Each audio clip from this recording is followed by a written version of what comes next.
Netanyahu orders Israeli forces to continue to strike and thanks Biden for serious backing. Israeli Prime Minister Benjamin Netanyahu approved operational plans for additional strikes in Gaza as his government brushed off international criticism and touted U.S. support for its counterterrorism strategy.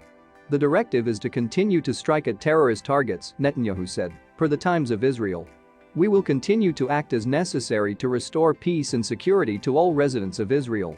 Israel drew widespread condemnation for destroying an office building that housed international media offices, though Israeli officials maintained an outpost at the same site.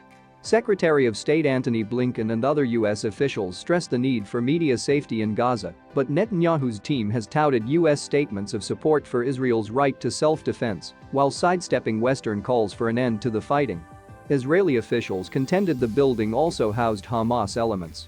There is always pressure, but, all in all, we are receiving very serious backing, first of all from the US again. I would like to thank our friend, President Joe Biden, and also the many other countries that have truly taken incredible steps such as flying the Israeli flag over their government buildings, Netanyahu said Sunday.